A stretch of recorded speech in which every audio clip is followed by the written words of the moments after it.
Hello and welcome to Securities, a podcast and newsletter devoted to science, technology, finance, and the human condition. I'm your co-host, Danny Crichton, and today we have Lieutenant General Jack Shanahan, retired after a 36-year military career, where he finalized as the inaugural director of the U.S. Department of Defense Joint Artificial Center from 2018 to 2020. Jack, thank you so much for joining us.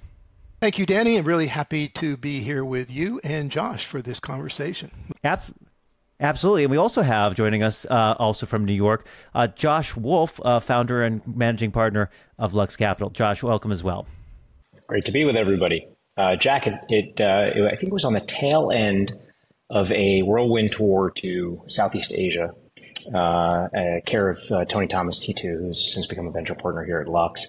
And I was doing a readout in the Pentagon and got to meet some incredible folks, and you were one of them. And you were really prescient in the role of artificial intelligence in being able to do signal detection and look at patterns of life. You were instrumental in Project Maven, which bore with it in the commercial world and arguably in the cultural zeitgeist a bit of controversy, so maybe we can dig into that. And then critically important in helping to stand up and run JAKES, which is the Joint AI Center. So I'm not sure where we start on that, but what was the earliest kernels for you of recognizing that artificial intelligence in modern warfare was really important? Yeah, so a couple of things. First, Josh, I think back to that meeting, and I've never forgotten it for a lot of reasons. One, because of wait, was I wearing something ridiculous? No, just your you were somebody that I would say was way ahead of the time in terms of where Defense Department was in these technologies. And Dave Spirk, who's this Uber connector, brought you in and said, "Okay, you need to hear this." And what I would say, if I remember this, put words in your mouth, but Josh said something to the effect of, "You were stunned in your visit." And when I say stunned, I don't mean stunned in a good way. I mean stunned by the lack of technology that was evident in these combat situations, because we did have ongoing combat operations in the Philippines at the time, and everybody they recognized the need, this thirst for this technology just wasn't available to them. So you had some critical comments about what we needed to do. And there was music to our ears, because we felt at the time like we were a little bit of insular and not getting this wide reception in the Department of Defense, but that's okay. We were proud to be what I would say is this small, elite, fast-moving team. And sort of the kernels that you go back to, Josh, for me, it was just a recognition we couldn't do business any other way. It was just those early days of Maven, before we even had the Joint AI Center as a vision, were all about intelligence, surveillance, reconnaissance. How do we take this just incredible, massive amounts of data that every intel analyst had to look at, mind-numbing work, hours and hours and hours on the day, and do something different with it to allow them to, I say, augment, accelerate, automate that collection, that exploitation, that analysis. And it was just so clear to us there was nothing in the Department of Defense that was ready for fielding. And I don't disparage what was going on in the research laboratory. Some of the best research still today on AI, but it was in the research phase. It was what we call low technology readiness level, just not ready to be put into the hands of operators. You saw this. You saw the need for this on the ground, where we needed to put something in somebody's hand as quickly as possible. So really, that was the genesis for Project Maven. It was, we can't find this in the Department of Defense. Where is it? Immediately obvious to us. It was available in commercial industry in Silicon Valley, and that's where we went going. And we went very fast. As you know, Colonel Drew Kukor ran that team, and there's nobody like him. I would say in those days, and I really haven't changed my assessment, a classic disruptor and innovator, and said, we're going to get this done one way or another. He was passionate about it. He had time in combat downrange in Iraq, and he said, we just cannot allow this to happen. And that's how we got our jump start on Project Maven. I would have hired him in a heartbeat to any one of our high-tech companies. He was a very shrewd, very smart, technologically sophisticated systems analyst to be able to look at the entire picture. One of the things, and this is unclassified, was looking at the patterns of life. So you have enormous amount of information that is coming off of aerial imagery platforms, whether that's satellite companies like ours in the past, like Planet Labs, that were able to do 50 centimeter resolution and get roughly 30 frames a second video, and then others that were taking real-time videos on more sophisticated government-only platforms. There's a question of, what is this idea of pattern of life and where you're looking for these aberrations? So in an unclassified way, can you explain to the audience, what kind of things you would be looking for? Yeah, it's a really important point too, because this is one of those things we learned in Project Maven. We weren't surprised by it, although I would say maybe we were pleasantly surprised because we hoped this would happen. Is we developed these technologies. I mean, we didn't develop them. We went out to commercial industry. We got these startup companies. We brought them in. We got Google on contract and said, here's the problem we need to solve. And at that time, it was two things: computer vision, natural language processing. Processing these enormous amounts of information. But we did it for the intelligence community. What we rapidly found out is we put these technologies in the hands of the special operators who were using the intelligence, but they were not intelligence analysts, and they found different uses for it. And one of those uses, so now you had, I would call this nexus between the operators and the intel analysts about pattern of life. What do we mean by pattern of life? Well, I want to look at an area of interest, and we'll call it just a named area of interest. There's something happening there that we're very interested in, and maybe there was an IED the previous day, and we want to be able to trace that explosion. I say IED, an improvised explosive device. Something blew up. Something maybe killed innocent people. We want to trace that back all the way to where that vehicle came from. What village was it in? Who was there with them? What weapons do they have? What is the pattern of life that tells us more about what we're dealing with, rather than what they had to deal with at the time was one specific incident at one specific time and space with no understanding of the bigger context here. This was about understanding that larger context, so critical when you're talking counterterrorism, counterinsurgency operations. So the operators and the analysts started working together, each sort of tailoring their own screen, so to speak, with these Maven capabilities, but each being able to share what they saw on their respective screens. It's a powerful way of doing business. And I don't have to tell you two, you understand the importance of putting minimal viable products in the hands of people as soon as possible and let them figure out how to do it. We didn't pretend that we knew the best ways to use these technologies. What we did know is that they knew how to do it, and if we gave it to them, they would figure it out faster than we ever could do a couple of thousands of miles away in the Pentagon. So if for people's benefit, if you imagine a digital artifact, or a digital asset, which could be some particular marking in a video, it could be a white van, a blue van, a motorcycle, and you see that going up a certain way. And every day from 7 a.m. to 8 a.m., somebody's doing a commute, and all of a sudden there's an aberration in that pattern of life that suddenly, instead of going to work 7 days a week or 5 days a week as they do, they suddenly are veering off, and then they go into a building, and the building, when they stop and they park there, is met by another vehicle, and that vehicle, took an aberrant path from its pattern of life. You might suggest that subject A and subject B were meeting and that something was being exchanged, and maybe it was benign and innocent, or maybe to the point here where you knew that there was an event like an IED explosion, a term that T2 and many others use, this idea of left of bang. How do you get before the event, if you were to rewind the DVR of life and understand what were the patterns and the sequences of events that led to that, and how might you disrupt that to help prevent human suffering and loss of life in the future? So, yeah, very profound. Yeah. And I was just going to say, Josh, your very point, this is what, when you say what does AI and what does machine learning, artificial intelligence do extraordinarily well? Things like pattern analysis, things like finding signal in noise, and most importantly, as you just said, aberrations. What's different? As a human, I just get exhausted. An analyst can only look at a screen for so long. I'm going to miss something. It's just going to happen. Whereas the machine does what the machine does very well. And it says, you want me to look at this? When I find that thing you wanted me to look for, I will let you know. And as we got further and further in this journey, and we never quite got there yet because this becomes quite a bit more difficult, is to do what you were suggesting is now can we put context on top of that?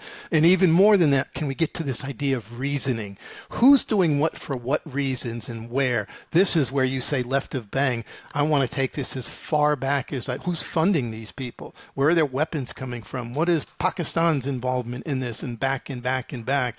Almost the Stan McChrystal way of looking at the world. And Tony Thomas was also leading the way in understanding this pattern of life development. And that's what we found is these capabilities, these technologies could do that, as well as analyze enormous amounts of just data coming off of, it could be scraps of paper in somebody's pocket. It could be digital data, it could be CDs, whatever it was. You needed something to be able to analyze that as closely to real time as you could, because it's very possible there was another imminent threat coming to some place in the country. I was super impressed with the creativity as you were just describing the sort of various panoply of signals. It could be something that's analog, it could be something that's digital, but it really takes an act of imagination, creativity to think about how are these things interconnected and moving the puzzle pieces together? And that was something where the human in the loop, the human intelligence piece of this, was not going to basically be coming from the machine. The machine might be able to process and analyze and find the aberrations, but it was really the human that was saying, I wonder if there's some link between this, and then, turn to the machine to be able to prosecute and interrogate the data that's coming off of that. And what do humans do so well? I mean, this is why we pay people to do this rather than machines, is the deductive, inductive, abductive reasoning. But they just didn't have time to do those things. So humans are good at logic and getting through a problem and understanding what the bigger context may be. So this idea, and this gets into a much bigger concept of human machine teaming, and how do you do this right? We're not even close to figuring that out right now. I'd say commercial industry is doing a little bit better in many respects than the military is, just because we're still far behind. But get through that data as quick as possible, and as you said, let's put minds at work on that extra piece. So how do we provide the context to that? Let's talk a little bit about that human and machine interaction. This goes back all the way to Kasparov and Deep Blue or Big Blue. I forget what it was, where we had IBM's chess machines and humans, and they were, and basically the conclusion was machine might be human, but human plus machine will beat machine. That there was sort of this pairing that man and machine was going to be better. There's all kinds of different dimensions of this. There's the analytical, there's the intelligence piece, and then there's the ethical piece, which is one that is really the source of profound debates in society, and one that was, of course, involved in Maven as well. So let's talk about the collaborations between man and machine and the ethical layer on top of that. Yeah, so important to go down this path. First of all, I have become the strongest possible proponent of saying something to the effect of, we have to completely redesign how humans and machines interact in the future environment. We have gotten away with it in the past because machines, for whatever their flaws, humans could fix those flaws. And humans and machines weren't necessarily interacting in a way that they're going to interact in an AI-driven world. It is the machine is reporting the results, the human would interpret those results, the human would take action. And a lot of times we built systems in the military that were not just, say, optimized for user interface, user experience. They were very good at what they did, but they were not very sophisticated in UI, UX. It's going to change, and I believe will radically change in the future. So we do have to think about how we redesign these systems so that humans and machines are truly in some sort of partnership. And I'm not saying that to make it an anthropomorphic idea. It is just that humans and machines are going to be constantly interacting. There will be different roles, responsibilities, interdependencies between these. And in some cases, the human will do almost everything. In other cases, the machine has to do almost everything. And human intervention can actually lead to a worse result. But in many cases, I think this is a bell curve, right? The most of the bell curve in the middle will be human machines constantly interacting. And we have to think about what that interaction looks like. And then this other point, Josh, which is, I put this just as at the top of my list always, is this ethical piece of it. How do we redesign these systems to be responsible? And what I mean by responsible, safe, lawful, and ethical. Now, you could get into a whole philosophical discussion of what do we mean by ethics. But I would tell you in the Department of Defense, one of the things I'm most proud of is pushing those responsible AI tenets out the door. The Secretary of Defense signed them because we understood. First of all, people don't generally want to trust the United States military with AI. Unfair as it may be, there's a lot of lingering distrust there about what we're going to do with these. So we had to prove we're serious about this. We had to prove we were being transparent about this. We were trying to prove that we were going to adhere to international humanitarian law, no matter what kind of machine it was, AI enabled or otherwise. So the idea of setting a foundation and a pretty high bar, if we're going to use these in combat, we want them to meet this bar before we ever consider fielding. And that brings into other things like test and evaluation, how seriously we have to take test and evaluation. And I think there has been some shortcuts in commercial industry and T&E over the years, test and evaluation, that we couldn't afford because of the gravity of some of these systems. Now, there's a difference between a business function machine and one that is involved in making life and death sort of decisions by humans. They're very different there, but we have to put that bar high to begin with. And I thought we did that very well. And from what I can tell, being on the outside now, the department is continuing to sort of take that very serious approach to these technologies. I have to tell you the distinction you just made in commercial. Some companies are testing autonomous vehicles and it's causing loss of life. as people trust these things or are led to, induced to trust them, and it's just not ready for prime time on the highways. And you haven't seen the sort of regulatory apparatus, crush down on that. Whereas I was super impressed inside one of these operating centers out in an undisclosed location, and I'm watching drone footage and I'm watching drone pilots, and you've got somebody there that is flying and somebody there that's operating the potential munitions and kinetics.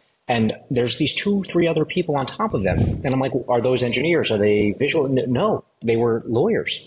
And they were there to make sure that there was a different technology, which was the code of law and the code of ethics, on how they would engage or not engage, and the hierarchy of those decisions and how they got made. And I was just blown away, because I just assumed that you had somebody there that was effectively playing a modern video game, and when it was their time to make a call, that they would make it. But no, there was this legal apparatus, this ethical apparatus, which gave me enormous inspiration and comfort. And I don't think the public really realizes that. So yeah, maybe talk about those rules that you helped to define and that the DoD signed off on.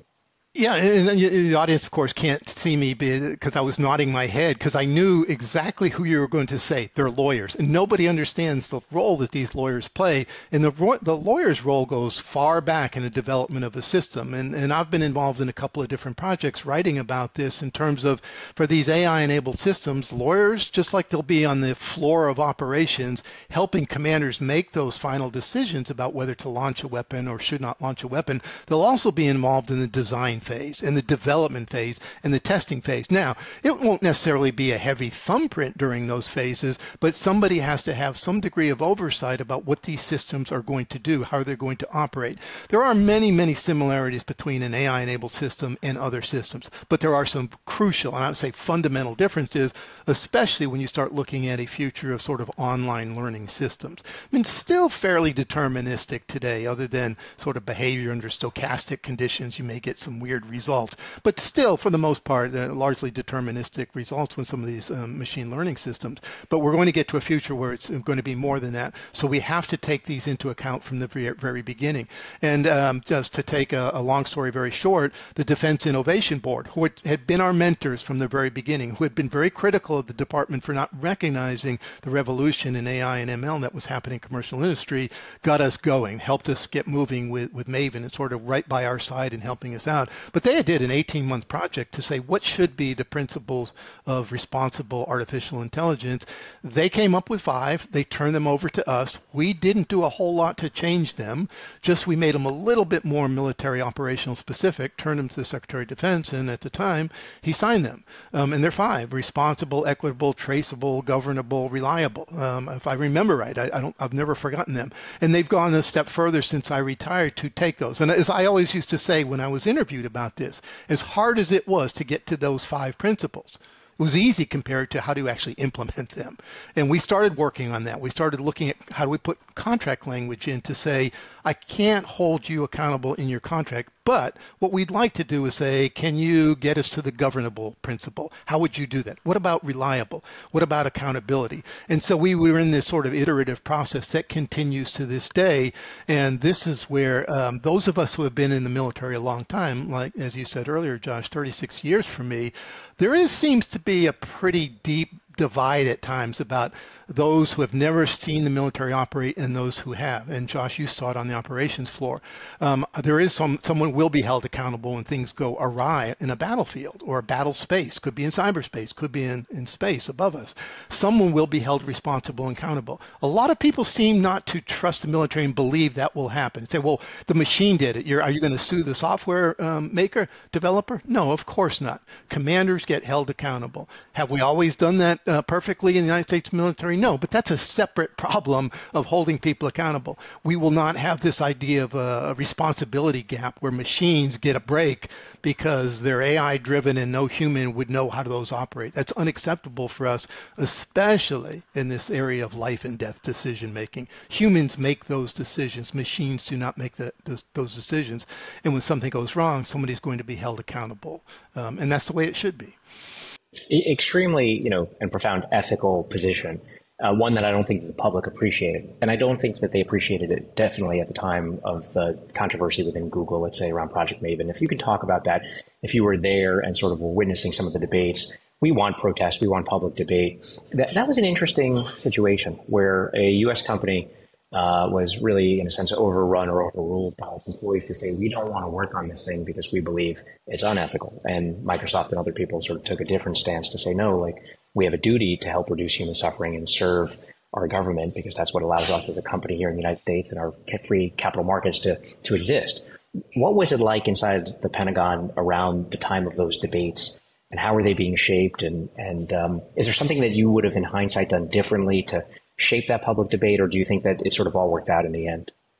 No, I would do a couple of things differently on both ends, but to sort of put this to synthesize. And if you can, and sorry, if you can, just for those that aren't familiar with that debate around Project Maven at the time, maybe also just give the historic context.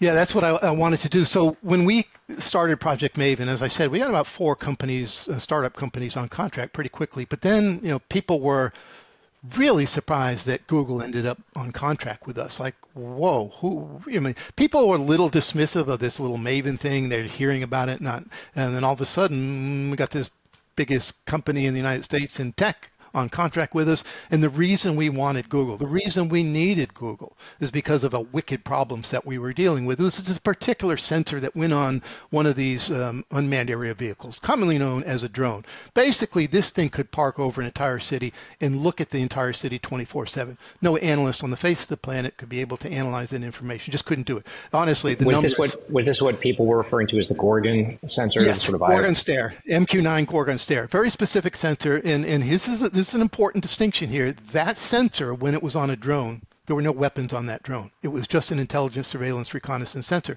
You didn't put weapons on that MQ-9. That was not understood by some people in Google, unfortunately, and I'll get to And for people's benefit, MQ-9, adjacent platform to what is commonly known as the Predator. Yeah, Predator and Reaper. So this is a Reaper with a MQ-9 Gorgon Stare. And look at this entire city block. And humans, we ran the numbers. We knew the numbers. A human could get through 5 to 6% of that scene. They just couldn't do it. This could do it, in theory, instantly if you did it. But it was extraordinarily complex problem set, which is why we need Google software engineer. We're talking down to the pixel level, trying to determine one vehicle in the middle of an entire city in this big scene. And Google is very, very helpful in that process. Now, in doing this, they made a decision internal to the company. They had been doing work with Department of Defense, but nothing related to sort of drones. They wanted to keep it quiet. They understood that some people in the company probably wouldn't be excited about this project with the department. So they elected to not be very transparent, and that was their decision. We supported them. I said, we'll do whatever you want. We'll talk about it if you want us to talk about it. We won't if we won't. So we didn't talk much about it. And that led, unfortunately, to a lot of assumptions that I think were flawed about what this project was, what it was not. And it was just building to a protest internal to the company. Overall numbers, very small. I would say it was about 2,000 people, plus or minus a little bit. And the size of Google is actually very small. But it sort of had led to this internal turmoil to the point where at the end of the contract, they didn't leave us early. They decided not to extend the contract. We saw it coming. I kind of use different words at times, but I say I was extremely disappointed. I was not shocked. We knew it was coming because they just couldn't deal with the internal turmoil. They had to stop it and sort of do a reset and decide what the company really wanted to do and have a conversation inside the company. Now, you two are in business. You understand, to us, it looked like people were telling the senior leaders at the company how to run the company. I mean, there's a board of directors, you have a CEO, all these other things, and yet this small protest was going on inside the company. It felt very odd to us that one of the biggest and most successful and greatest companies in the United States in technology was not going to work with the Department of Defense on intelligence, surveillance, reconnaissance to help protect U.S. troops, allied and partner troops, to minimize collateral damage, to do all these other things that had nothing to do with weapons, but immediately became a killer drones discussion and fomented a little bit by some people that were interested in making that the center of attention. So I want to pause on that part because I at times feel sometimes like I have conspiratorial views. Organic protest, of course, is something that is entirely reasonable. People are expressing their values. And even if they don't fully understand the situation, they can and should protest and protest loudly. And management and the public and the press should cover that. But the potential influence of foreign information operations fomenting dissent, something that we've seen in elections and in other issues that can create divisiveness amongst Americans, can amplify some of our, the worst angels of our nature. Was there evidence of that, of sort of foreign information operations or others that were fomenting some of this dissent? Yeah, without getting into details I can't get into, I say there was evidence. Somebody said I made accusations. I said they're not accusations, they're assertions. They're assertions based on evidence. And just look at it this way. If you're in China or Russia, do you really want Google to work with the Department of Defense, or it's no effort on their part to do some influence and information operations, stir the pot a little bit and hope it works. And in this case, it actually worked. It was free. Well, what a return on investment that is. Stop Google working with the Department of Defense. So yes, there was evidence. I'm not going to get into details because I can't, but it doesn't surprise me. It shouldn't surprise anybody else. And these things happen in life. But unfortunately, I think maybe there was some naivete of people who believed that this was all in it just purely an organic matter, and there was no outside influence, but we did have evidence to the contrary. Well, General Shanahan, I appreciate all this. I mean, I want to talk about the transition between threats, because you were there at JIC 2018, 2020. You announced your retirement from the service after 36 years in January of 2020. One of those very propitious, depending on your point of view, of turning point in history. But COVID becomes a huge story just 2 months later. But it was sort of an inkling, just a couple of people sick in Wuhan and starting to go into Milan in Italy.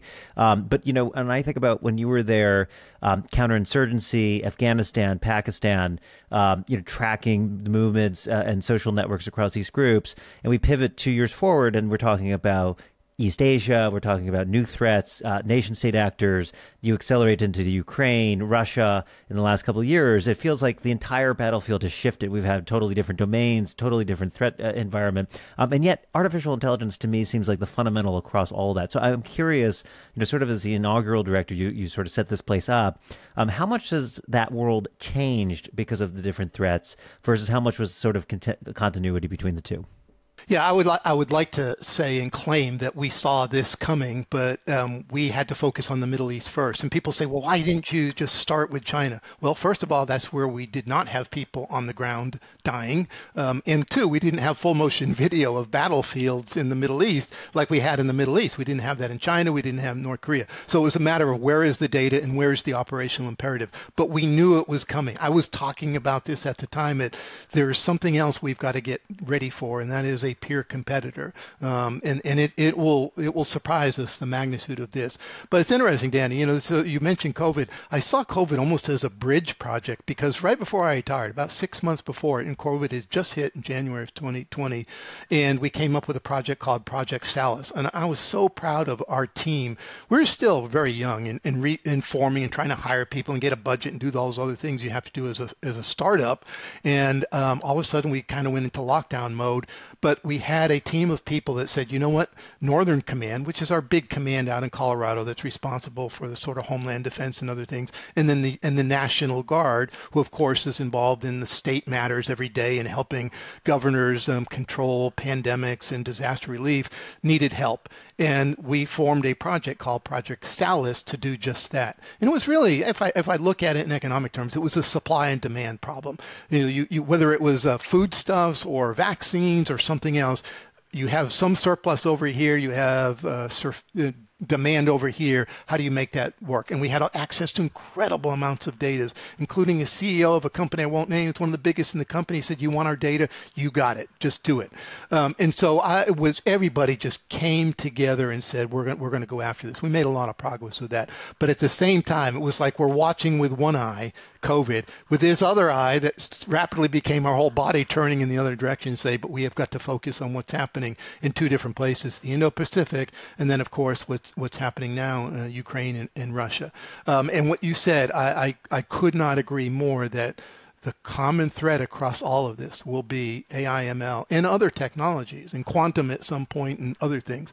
And it's how these technologies will be put together in new and different creative ways that I think ultimately will make the difference. I think Josh, in his travels around visiting different organizations in the military, see that it's really the operating concepts that matter, that the technologies are individual technologies. It is the diffusion of those and how you put those together in a battlefield that will really make the difference between what side has got a competitive advantage or not.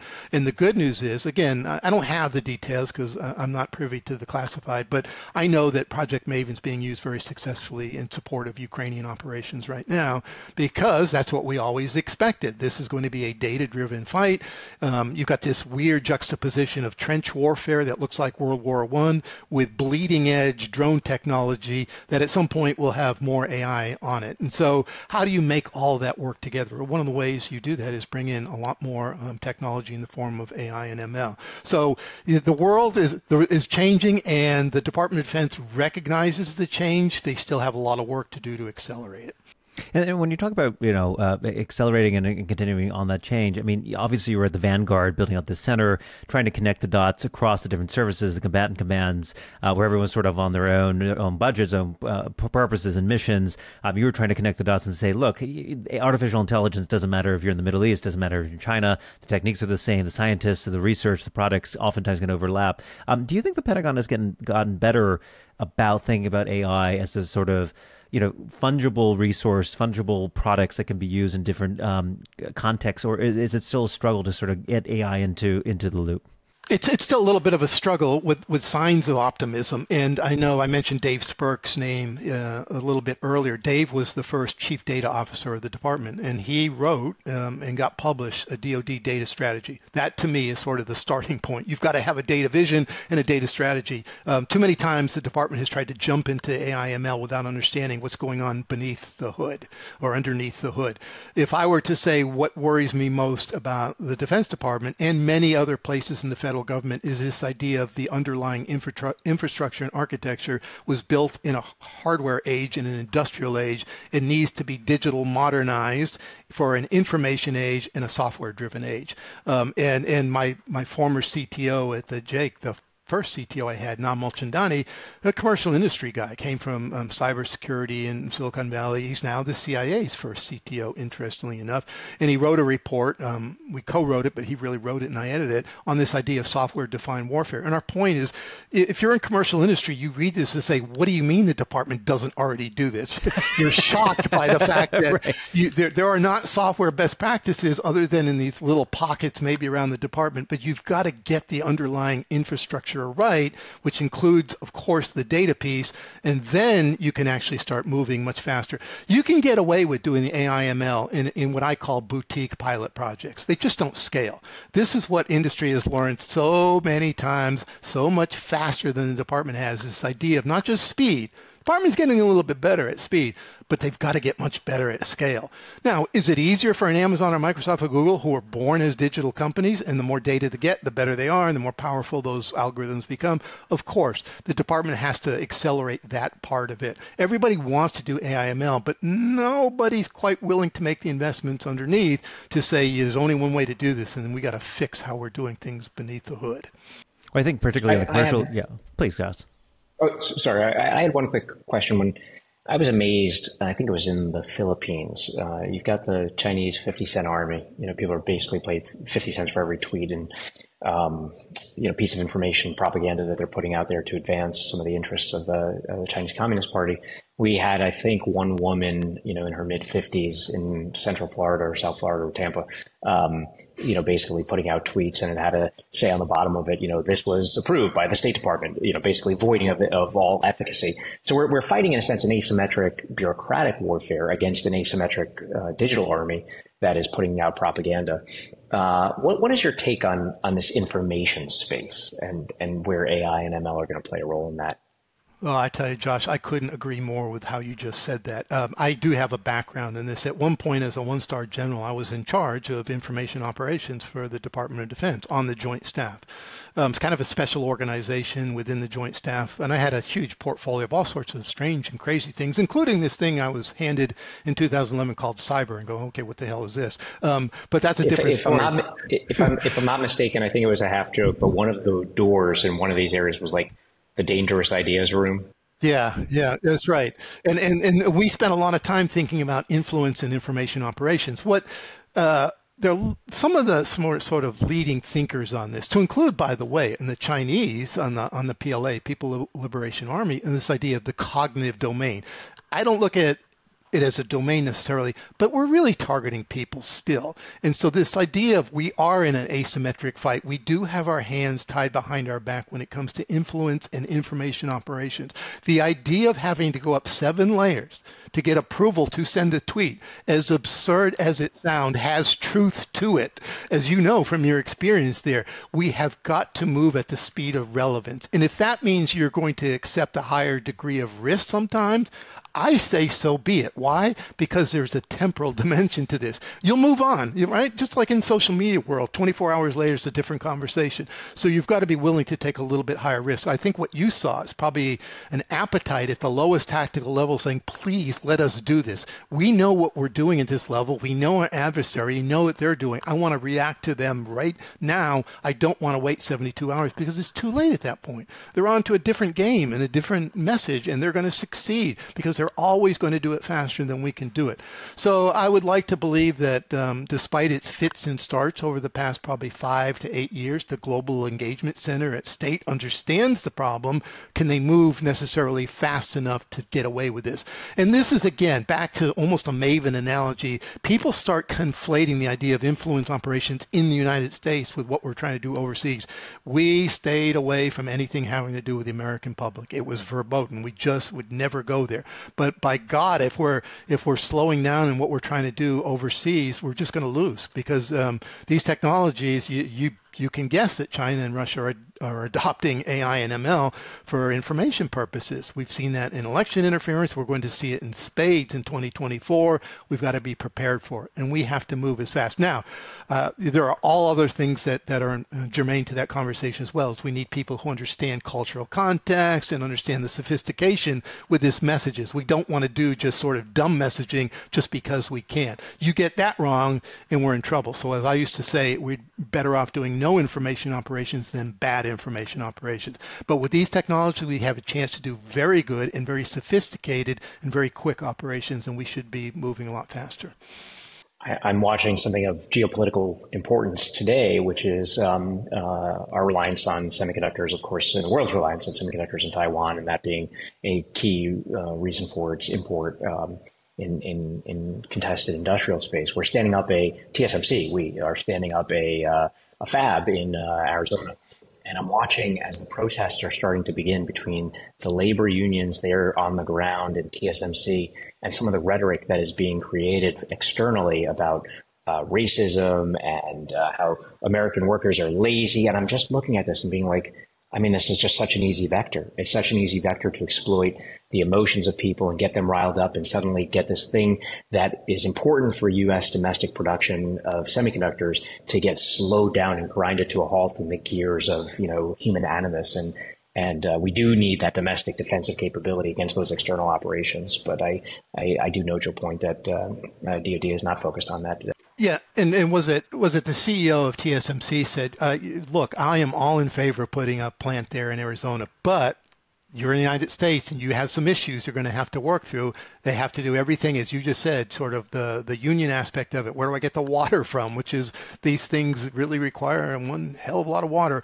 But just the idea of, do you have the worker base required? When they started TSMC, maybe it was a little bit more of an authoritarian environment at the time, that you said, we're going to do this. This is a national priority, and we're going to go. And we're never going to stop. And are we prepared to do that in the United States, in Arizona, and other places where we put these fabs in?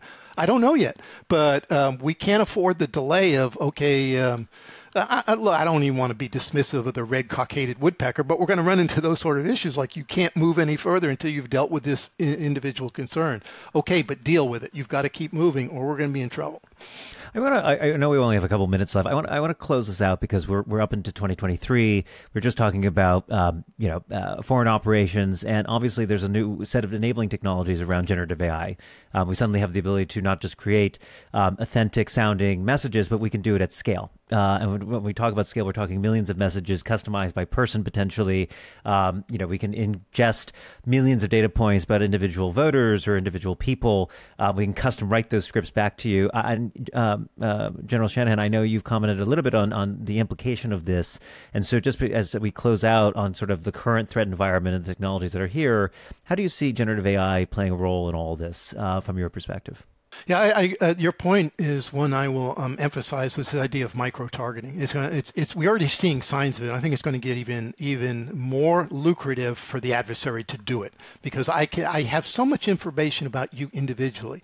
This idea in the military of, now could I go after a military member's family? Can I do all these other things to sort of catfish them, spearfish them?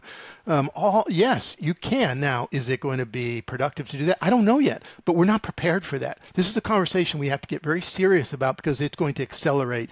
It won't be hard to come up with these individualized messages and do them at a volume where you could ignore one or two of them, but you can't ignore a million of them. And then what's the impact cumulatively on our society? I think that's a very serious and different discussion, but one that we also have to have, is the societal effects of these, and we're going to drive ourselves further apart. So we need to have a serious conversation. I also think we're going to be at the point very soon, probably at it already, where you need AI and ML to detect AI and ML, because you just don't have human capacity to be able to say, was that generated by generative AI?